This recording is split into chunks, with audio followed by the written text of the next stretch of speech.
Okay, so today we're down at Gypsy Rain Organics down in Corydon, Indiana with Tad Streep. A lot of you know him, and we have a group of people here today. So we just did a farm tour, and one of the things that Tad, well, he's going to go over a lot of the things that he grows, but we're going to teach people today how to cook with bitter melon.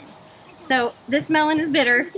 It's awful. Very it's awful. bitter. My favorite way to actually prepare it is to pickle it with something sweet. So last year we did it with, I think we had your banana peppers, we had peaches, we had your basils. It seemed like we put, what leaves did we put in it? It was we put oak leaves in it. Oak leaves is common for the tannins to keep it crisp. But it's really good if you pickle it. And so today what we're going to do is make like a traditional Asian like egg stir fry with it. And that's a traditional use for that. But this plant is specifically used medicinally for so many things. But the big hype on it right now is that it has amazing plant peptides. And so they're using bitter melon extract also, or just eating it, finding creative ways to eat it, because it really helps with insulin sensitivity. So it's amazing for people. If you battle with any type of insulin sensitivity, type 2 diabetes, it's a great plant to get into your diet. And we're also going to pair it with Tad's marshmallow leaves, because those are demulcent, and those demulcent like plant slimes also help when you have any type Which I was just taught this about marshmallow leaves today. He was like, what do I do with it? Right. Here, but this is a kind of spinach that I've never seen before. So it's called Malabar spinach. It's a vining summer spinach, and we trialed it last year just to see how it did, and it, we just had a little plot of it, and it did amazing, and we loved the taste of it and how it did through even the, well, you saw what it looked like in the garden right now, and it's beautiful. It's all lush and really meaty, really nice spinach, and you treat it just like regular spinach. You can saute it, put it in like we're doing stir fries, or eat it raw in salads. Absolutely. That's a beautiful spinach.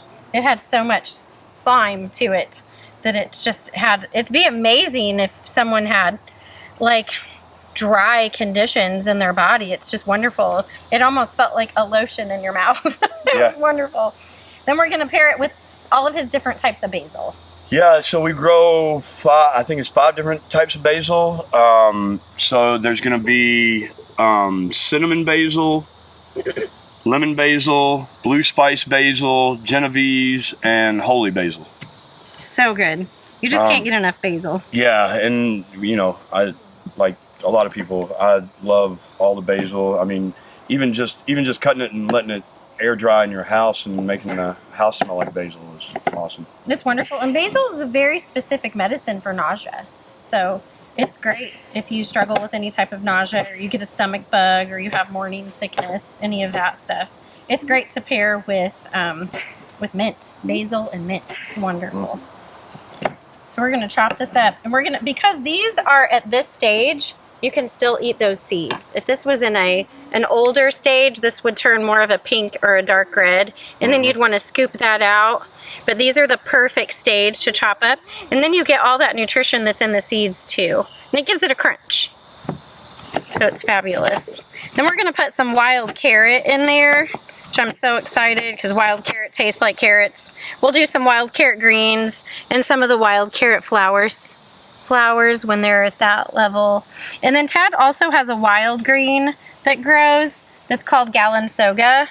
And it's a vegetable. It's a common wild vegetable that we find in a lot of garden beds. And the farmers don't know it. It likes to take, especially this year, it tried to take over, well, it did in our carrot beds. It was where it was the big problem this year. But now that I know that you can eat it, maybe we'll start harvesting it. Yeah, it's an amazing wild green that a lot of people just don't know what it is. And I always find it interesting when all these beautiful wild foods pop up when we didn't even plant them. Right. Don't even know what they are. Well, yeah, it's just like this year, I didn't even know about wild lettuce until this year. Lettuce is everywhere this year. Right. And I didn't, I just thought it was another weed. I didn't know it was anything, but yeah, we got wild lettuce going everywhere. Yeah, this is the year for lettuce. I don't know what's going on with that, but it's kind of scary. Like, what's happening? Right? What's coming? Yeah. Why? Why is there so much lettuce this year? Okay, so we've got that chopped up. We're not going to use those. I'm going to go ahead and get that in here. Here it kind of sizzle.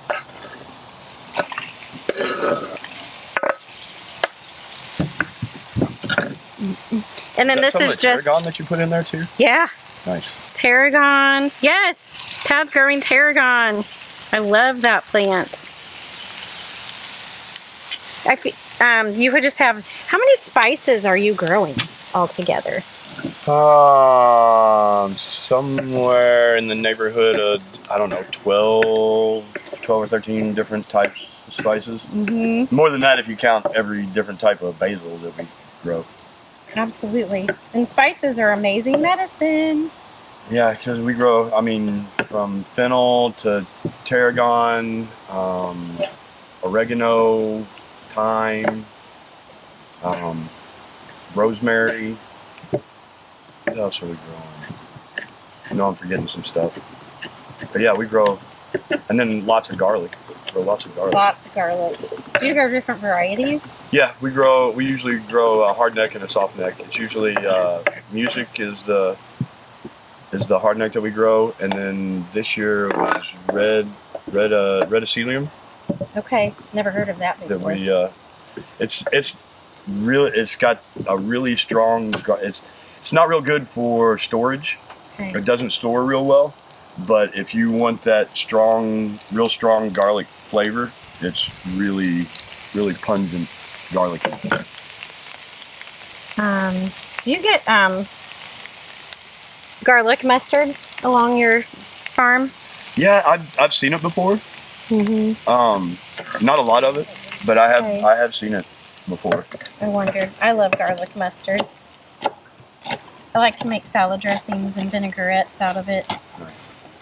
And which is so good with all your different types of basils. Okay.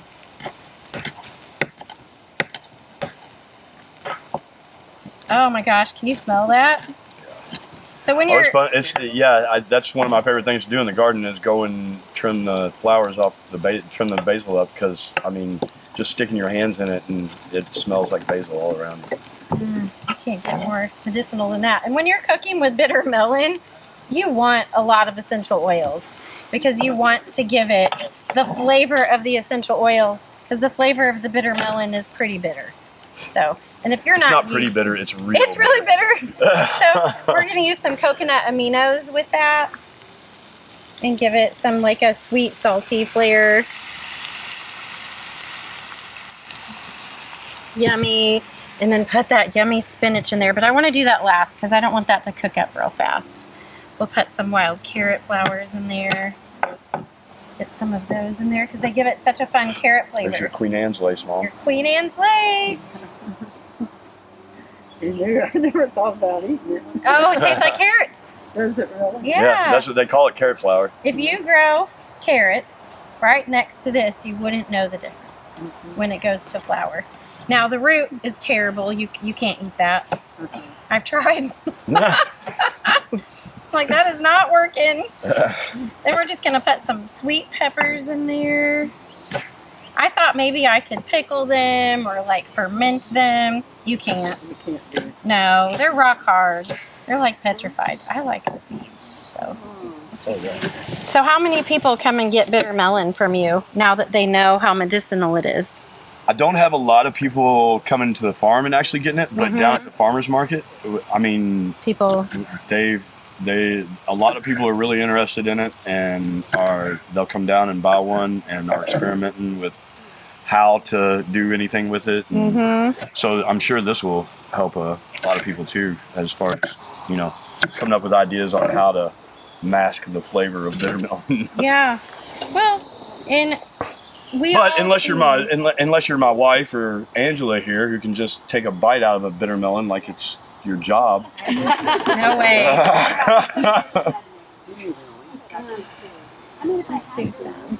No way. I cannot do that. Yeah, just kind of stir that up a little bit.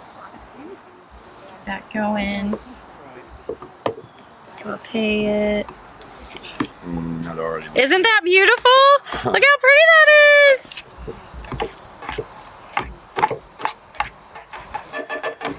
One of Tad's duck eggs.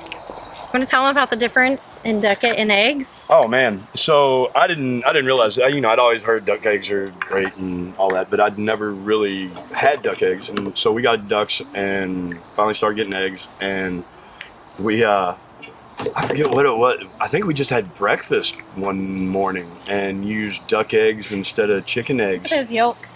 Oh, I know. Isn't that amazing? It's the richness How of it. rich and, that is. And everything is just so... I don't know. It's just a whole lot more, a more full taste, or I don't know how to explain it, but it's really good.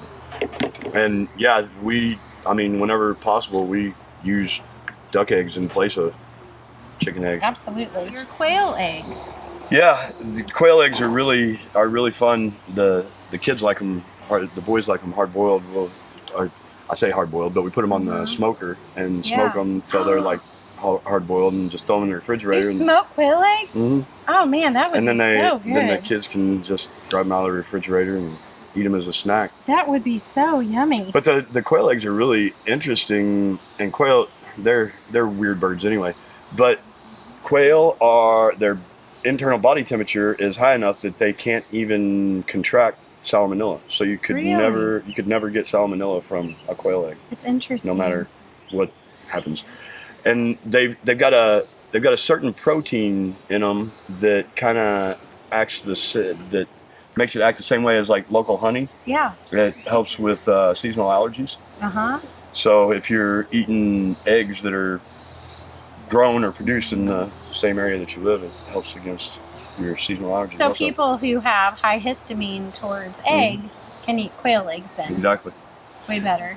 Yeah. Yes. And they're a more complete protein too than chicken eggs. And the only drawback to them is obviously their size. They're not as big. They're little. But the protein in them is much more complete, so it actually makes you feel like you're almost as full as if you would to eat a chicken egg. Yeah. I've seen that. I know people who can eat those. Paige, weren't you able to eat quail eggs with no problem? Yeah. Okay. And I've even had, it's funny because I've even had people that buy chicken eggs from us that can't eat any eggs out of the store. Yeah. No, why would you want to? Right. But they said it's a completely different taste, and it's just, you know, with them being free range and everything that the complete diet that they have, that the egg is just so much better, and they don't react to the egg the same way they do with store-bought. That's just one more reason to shop with your local farmers. Shop it with our friends Goat Cheese. So that's Rising Creek, our little Dana and Diane. You can find them at the Franklin Farmers Market, in the Indy Winter Market, and then oh yeah, Fresh Time in Greenwood now has Rising Creek, and the Bloomington Farm Stop. But they win awards every year for their goat cheese. Nice. They're so sweet. They're out of Martinsville. So we're going to top it with that. And then that way you've got some creative ways that you can get Bitter Mellon from someone like Tad, right? And then help you start using your food as your medicine. Come on in. I just want to see what's going on in the Come on up. This is Angela. Yes. So we're cooking it up. Gonna get those eggs in. Smells good. So when you cook something like Bitter Mellon, it doesn't take away from like the medicinal take properties. Vitamins out, but the medicinal is still there. You're still getting all your minerals, and you're still getting those plant peptides. Okay. But most of your vitamins are not heat sensitive, especially vitamin C. Or they are heat sensitive, I'm sorry. Like your vitamin C will be gone. Okay. Absolutely. But you're still getting all of the other benefits to it. So really, I like it pickled. So whenever you cook stuff, that's mostly what comes out. What you lose is the vitamins. But you release minerals. See what I mean? Okay, so it's a give and take kind of deal. It's a give and take. So really, we should be eating vegetables in like every form, cooked, raw, just not in the microwave. Pickled, right? Don't microwave your vegetables. You literally nuke them. Just don't do that. Okay, here we go.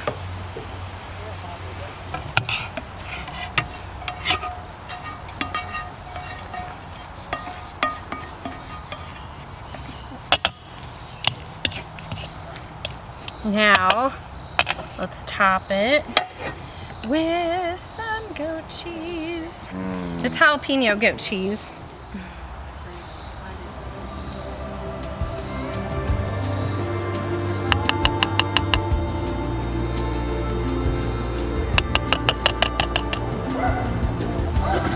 Okay, here we go. All from Tad's Gardens except for the pepper. Seriously. So good. I know that's going to be so good. So now you have a way that you can utilize and start getting bitter melon into your diet if it's exactly what your body needs.